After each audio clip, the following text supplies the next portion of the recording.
अध्याय 3 में दिया है। जैसे कि हम लोग 2 चैप्टर तक पढ़ चुके हैं। क्लास 6 का या विज्ञान का चैप्टर 3 है उचित आहार। इसमें आहार के बारे में वर्णन किया गया है कि हमारे जीवन शैली में कौन कौन से जो आहार हैं वो हमारे स्वास्थ्य के लिए लाभदायक माना जाता है। ठीक है, जैसे यहाँ पे दिया गया है कि हम लोग जो प्रत्येक दिन जो कुछ भी खाते पीते हैं उसको हमें यहाँ पे नोट करना है। ठीक है, यानी 7 दिन में हम लोग जो कुछ भी हमने खाया उसके बारे में यहाँ पे हमें लिखना है। ठीक है, ठीक उसी प्रकार यहाँ पे दिया गया है कि भारत के विभिन्न राज्यों के कुछ परंपरागत खाद्य पदार्थ, जैसे पंजाब में उगाए जाने वाली जो फसल है वह गेहूँ, चना, मक्का, दाल है। और इसमें जो खाए जाने वाले पदार्थ है वो मक्का की रोटी, सरसों का साग, छोले भटूरे, पराठा, हलवा, खीर। और जो पेय पदार्थ हैं वह है आपका लस्सी, छाछ, दूध और चाय। जबकि कर्नाटक के अलग है छाछ, कॉफ़ी, चाय। और मणिपुर का अलग है। यानी प्रत्येक राज्य का जो फसल है और जो खाने वाले खाद्य पदार्थ है, पेय पदार्थ है, सब अलग अलग है। ठीक है, उसी के बारे में इसमें वर्णन किया गया है। जैसे यहाँ पे दिया गया है कि समय के साथ भोजन पकाने की पद्धतियाँ कैसे परिवर्तित हुई।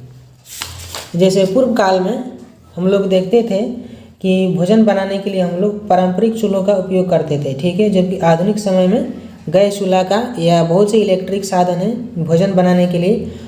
और पारंपरिक समय में सिलबट्ट का उपयोग किया जाता था मसाला इत्यादि को पीसने के लिए, जबकि आज की आधुनिक समय में इलेक्ट्रिक ग्राइंडर का उपयोग किया जा रहा है। ठीक है, तो इसी सब का इसमें वर्णन दिया गया है कि जो प्राचीन यानी पुराने समय में हम लोग खाना किस प्रकार बनाते थे और आधुनिक समय में कैसे खाना बना रहे हैं। ठीक है, फिर यहाँ पे दिया गया है कि भोजन के घटक क्या हैं। जैसे राजस्थानी आहार क्या है, गुजराती क्या है और असमिया में किस प्रकार का भोजन मिलता है। ठीक है, इसी से संबंधित यहाँ पे सब इस चैप्टर में दिया गया है। ठीक है, तो आगे हम देखते हैं इसमें क्वेश्चन के बारे में कि क्वेश्चन इसमें क्या दिया गया है। देखिए इसमें 13 क्वेश्चन यहाँ पे दिया गया है। तो सभी क्वेश्चन के बारे में यहाँ पे हम सभी जानेंगे।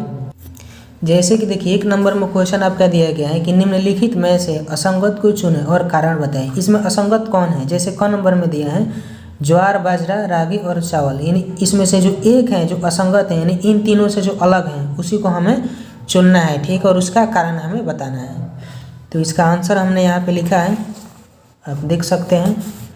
जैसे कि इसका आंसर हमने यहाँ पे लिखा है क नंबर का कि ज्वार, बाजरा, रागी एक प्रकार का मोटा अनाज यानी मोटा अनाज के श्रेणी में आते हैं तथा इनमें पौष्टिक गुण भी पाए जाते हैं मोटा अनाज में। ठीक है, जबकि चना एक दलहन फसल है और ये मोटा अनाज की श्रेणी में नहीं आता है। इस प्रकार चना एक अलग फसल है। ठीक है, तो इन चारों में जो अलग है वह कौन सा है।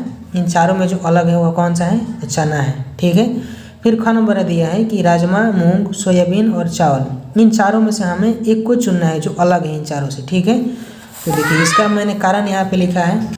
जैसे ख नंबर का हम आंसर देखेंगे तो यहाँ पे हमने लिखा है कि राजमा, मूंग, सोयाबीन यह एक प्रकार का दलहन फसलें हैं तथा इसमें प्रोटीन भी ज़्यादा मात्रा में पाया जाता है। जबकि चावल एक प्रकार का मोटा अनाज है और इसमें पोषक तत्व पाया जाता है। इस प्रकार चावल एक अलग फसल है। ठीक है, तो ख नंबर तक हमारा 1 नंबर तक क्वेश्चन कंप्लीट हो गया। सेकेंड क्वेश्चन देखते हैं यहाँ पे कि भारत में पारंपरिक और आधुनिक पाक पद्धतियों की तुलना करते हुए चर्चा करें। ठीक है, तो इसका आंसर यहाँ पे हमने लिखा है।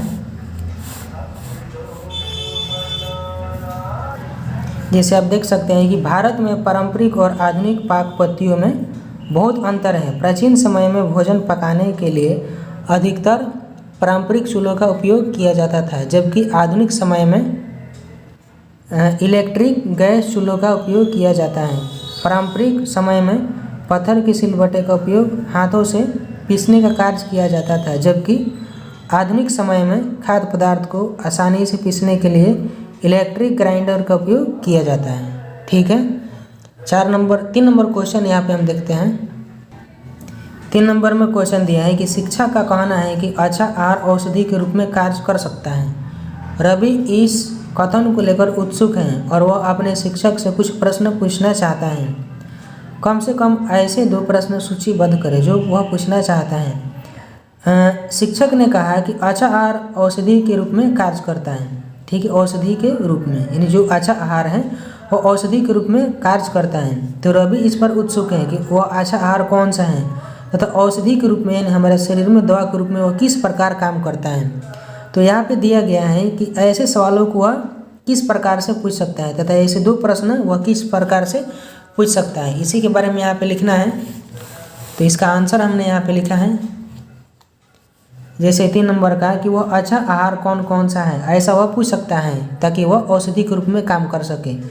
फिर यहाँ पे 2 नंबर में हमने लिखा है कि अच्छा आहार औषधि के रूप में कैसे कार्य करता है। ठीक है, चलिए 4 नंबर क्वेश्चन देखते हैं। यहाँ पे 4 नंबर क्वेश्चन है कि सभी स्वादिष्ट खाद्य पदार्थ आवश्यक रूप से स्वास्थ्यप्रद नहीं होते और सभी पौष्टिक खाद्य पदार्थ सदैव आनंददायक नहीं होते। कुछ उदाहरणों के साथ अपने विचार साझा करें। कहने का मतलब है कि जैसे सभी स्वादिष्ट जो खाद्य पदार्थ हैं जो हमें खाने में स्वादवर्धक लगता है वह स्वास्थ्यप्रद नहीं यानी स्वास्थ्य के लिए हानिकारक हैं, और सभी पौष्टिक खाद्य पदार्थ हैं जो सदैव आनंददायक नहीं होते यानी खाने में उसमें आनंद नहीं आते यानी स्वादिष्ट नहीं होते हैं। कुछ उदाहरणों के साथ अपने विचार साझा करें। तो इसका आंसर हमने लिखा है यहाँ पे, इसे आप देख सकते हैं 4 नंबर के यहाँ पे हमने आंसर लिखा है कि सभी स्वादिष्ट खाद्य पदार्थ आवश्यक रूप से स्वास्थ्यप्रद नहीं होते, जैसे कि मैदा से बनी हुई भोजन सामग्री या चटपटा तैलीय पदार्थ, पिज़्ज़ा, बर्गर, जंक फूड इत्यादि। ये स्वादिष्ट होते हुए भी हमारे शरीर के लिए हानिकारक हैं तथा अनेक रोगों को बढ़ाते हैं, जबकि पौष्टिक खाद्य पदार्थ जैसे कि मोटे अनाज, हरी सब्जियां, फल इत्यादि खाने में स्वादिष्ट नहीं होते, लेकिन हमारे शरीर को पोषक तत्व, प्रोटीन तथा अनेकों विटामिन प्रदान करते हैं। ठीक है,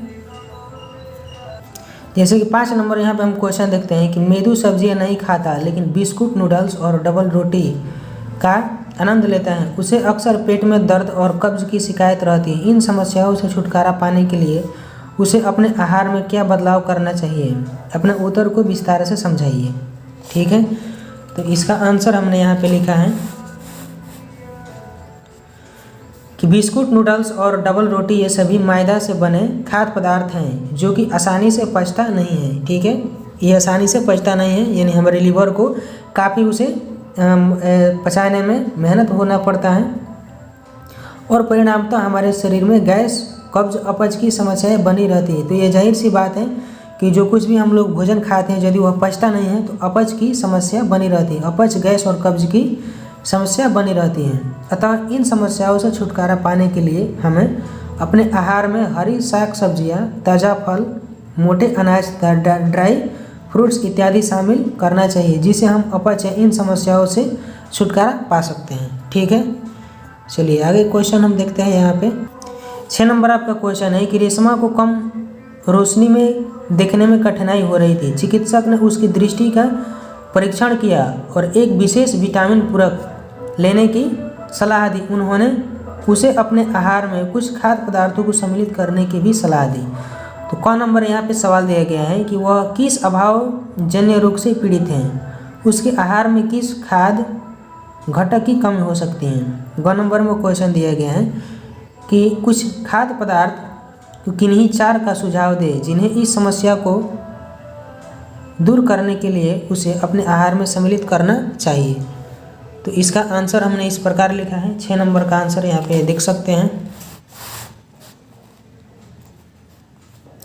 कि पहला क्वेश्चन है कि वह किस रोग से पीड़ित है। इसका आंसर यहाँ पे लिखा है कि वह रतौंधी नामक रोग से पीड़ित है। ठीक है, उसके आहार में किस घटक की कमी हो सकती है। तो इसका आंसर है कि उसके आहार में विटामिन ए की कमी हो सकती है। ठीक है, अब ग नंबर में हमें किन्हीं 4 ऐसे यहाँ पे जैसे लिखा है कि किन्हीं 4 ऐसे सुझाव दे जिन्हें इन समस्याओं को दूर करने के लिए सम्मिलित किया जा सके। तो इसका आंसर यहाँ पे हमने लिखा है ग नंबर में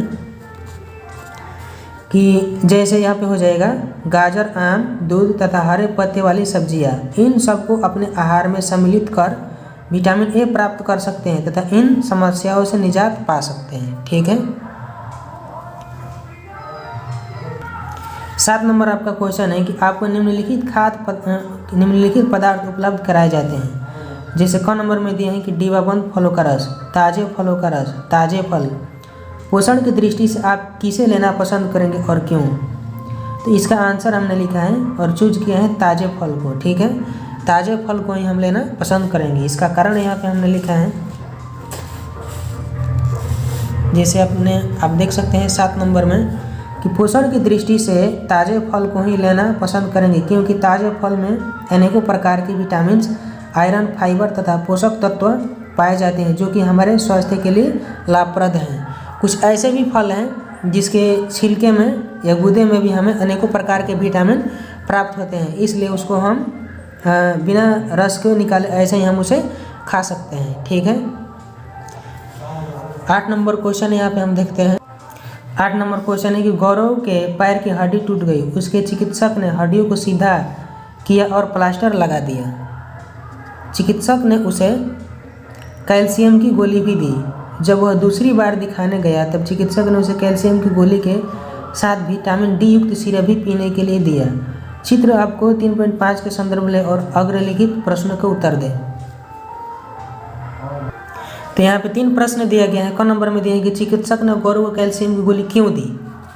फिर ख नंबर में दिया है कि दूसरी बार दिखने पर चिकित्सक ने उसे कैल्शियम की गोली के साथ साथ विटामिन डी सिरप भी क्यों दिया। चिकित्सक द्वारा दी जाने वाली दवाओं के चयन के बारे में आपके मन में क्या सवाल उठता है। यानी 3 नंबर में सवाल दिया है क नंबर में कि चिकित्सक द्वारा जो दवा दी गई उस पेशेंट को, उस मरीज को, दवाओं के चयन के बारे में आपके मन में क्या सवाल उठता है। तो इसका आंसर हमने यहाँ पे लिखा है 8 नंबर का।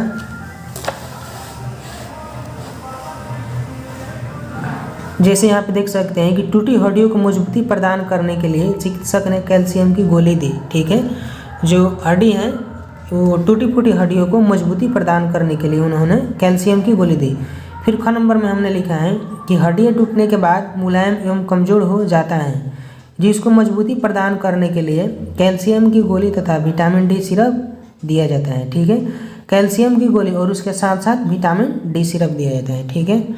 फिर ग नंबर में इसका आंसर हमने लिखा है कि चिकित्सक ने जो उस पेशेंट की दवा दी। क्वेश्चन है कि चिकित्सक ने जो उस पेशेंट की दवा दी उस दवा के बारे में आपका क्या विचार है। तो इसका आंसर हमने लिखा है ग नंबर में, ग के 1 नंबर में कि चिकित्सक द्वारा पहले ही प्रयास में कैल्शियम की गोली के साथ साथ विटामिन डी सिरप क्यों नहीं दिया गया। यह प्रश्न पूछ रहा है। ठीक है, कि चिकित्सक ने पहले उस पेशेंट को कैल्शियम की गोली दी, फिर दूसरे प्रयास में जब वो पेशेंट गया उस डॉक्टर के पास तो उन्होंने विटामिन डी का सिरप दिया था। विटामिन डी सिरप का क्या काम करते हैं, जो हड्डियाँ जो मुलायम है यानी जो सिकुड़ जाती हैं, ठीक है, उस हड्डी को स्ट्रॉन्ग बनाने के लिए विटामिन डी सिरप दिया जाता है। और कैल्शियम की गोटी जो है वह हड्डियों को मजबूती प्रदान करने के लिए दिया जाता है। तो यहाँ पे हमने लिखा है कि इन दोनों को एक ही साथ क्यों नहीं दिया गया। चिकित्सक द्वारा पहले ही प्रयास में कैल्शियम की गोली के साथ साथ विटामिन डी सिरप क्यों नहीं दिया गया है। ठीक है। फिर 2 नंबर में हमने लिखा है कि हड्डियों के मजबूती के लिए दवा के साथ साथ दूध, मछली, पनीर, अंडा इत्यादि की सलाह क्यों नहीं दिया गया। क्योंकि हड्डियों की मजबूती के लिए दवा के अतिरिक्त और भी आपका खाने के लिए भी हो सकते हैं, जैसे कि दूध, मछली, पनीर, अंडा इत्यादि। इसे हड्डी भी स्ट्रांग होती है। ठीक है। इस प्रकार हमने यहाँ पे 2 क्वेश्चन के तौर पे लिखा है 8 नंबर के क्वेश्चन में। चलिए 9 नंबर यहाँ पे हम सवाल लिखते हैं। 9 नंबर सवाल है कि चीनी कार्बोहाइड्रेट का एक उदाहरण है। चीनी का परीक्षण जब आयोडीन विलयन से किया जाता है लेकिन इसका रंग नीला काला नहीं होता है, इसका संभावित कारण क्या हो सकता है। 9 नंबर के यहाँ पे आंसर हमने लिखा है कि चीनी एक कार्बोहाइड्रेट है, इसमें स्टार्च नहीं होता है, जबकि आयोडीन केवल स्टार्च के साथ प्रतिक्रिया करके नीला काला रंग उत्पन्न करता है। इस कारण जब चीनी का परीक्षण आयोडीन विलयन से किया जाता है तब इसका रंग नीला काला नहीं होता है। 10 नंबर सवाल है कि आप रमन के इस कथन के बारे में क्या सोचते हैं। सभी मंड यानी स्टार्च कार्बोहाइड्रेट हैं, लेकिन सभी कार्बोहाइड्रेट मंड नहीं होता है। अपने उत्तर की जांच के लिए किसी क्रियाकलाप की योजना का वर्णन करें। यानी क्वेश्चन का कहने का मतलब है कि सभी जो मंड हैं वह कार्बोहाइड्रेट नहीं है, नहीं कुछ जो मंड है, कुछ ही जो मंड है यानी स्टार्च है वह कार्बोहाइड्रेट होता है, लेकिन सभी जो कार्बोहाइड्रेट होता है वह मंड नहीं होता है। सॉरी, यहाँ पे क्वेश्चन दिया है कि सभी मंड स्टार्च जो है वह कार्बोहाइड्रेट है, लेकिन कार्बोहाइड्रेट जो है वह सभी जो कार्बोहाइड्रेट है वह मंड नहीं है।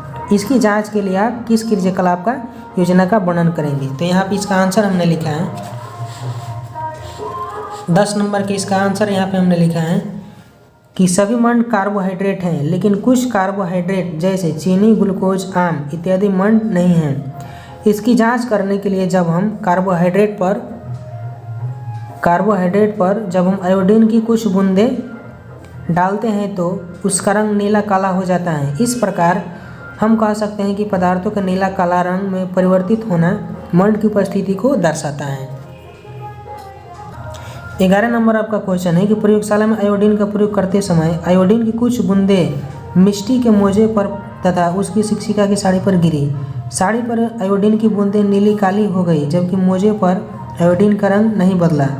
इसका संभावित कारण क्या हो सकता है? तो इसका आंसर है यहाँ पे 11 नंबर की साड़ी पर आयोडीन की कुछ बूंदें जब डाली जाती हैं तब वह नीला काला हो जाता है, अर्थात नीला काला होना यह मंड की उपस्थिति को दर्शाते हैं, जबकि मोजे पर आयोडीन की कुछ बूंदें डालने पर उसके रंग में कोई परिवर्तन यानी बदलाव नहीं होता है, अतः यह मंड की अनुपस्थिति को दर्शाता है।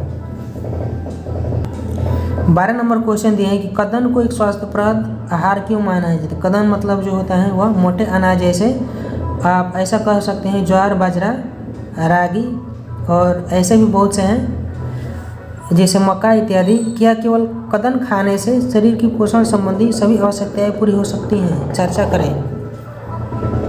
तो 12 नंबर के यहाँ पे हमने आंसर लिखा है कि कदन को स्वास्थ्यप्रद आहार इसलिए माना जाता है क्योंकि इसमें विटामिन, फाइबर, आयरन, कैल्शियम तथा पौष्टिक गुण पाए जाते हैं, जो कि शरीर के लिए एक अच्छा स्रोत माना जाता है। लेकिन शरीर को विभिन्न प्रकार के पोषक तत्व तथा विटामिन की आवश्यकता होती है, जो कि कदन के अतिरिक्त अन्य खाद्य पदार्थों में मिलती हैं। इस कारण सिर्फ कदन खाने से शरीर के सभी पोषक संबंधी आवश्यकताएं पूरी नहीं हो सकती हैं, ठीक है, क्योंकि हमारे शरीर को अनेकों प्रकार के विटामिन, मिनरल, फाइबर और आयरन इत्यादि की पौष्टिक गुणों की जरूरत होती है, जो सिर्फ कदन खाने से नहीं मिलते हैं, बाकी सभी चीज़ों को खाने से हमारे शरीर की पोषक की आवश्यकताएं पूरी होती हैं, ठीक है। चलिए 13 नंबर सवाल यहाँ पे देखते हैं। 13 नंबर यहाँ पे सवाल है कि आपको विलयन का एक नमूना दिया गया है, आप इसके आयोडीन विलयन होने की संभावना की जांच किस प्रकार करेंगे? इसका आंसर हमने यहाँ पे लिखा है कि आयोडीन विलयन की जांच के लिए स्टार्च यानी मंड जैसे कि आलू, हरी सब्जियाँ, इन पर आयोडीन विलयन की कुछ बूंदें जब डालते हैं तो यदि इसके रंग में परिवर्तन होता है यानी बदलाव होता है या नीला काला हो जाता है, तब यह माना जाता है कि यह परिवर्तन आयोडीन की उपस्थिति को दर्शाता है, ठीक है। तो 13 नंबर तक हमारे इस चैप्टर में क्वेश्चन था जो कि कंप्लीट हो गया 3 नंबर चैप्टर का। अब आगे इस चैप्टर को हम सभी पढ़ेंगे और समझेंगे, तब तक के लिए आप सभी को धन्यवाद।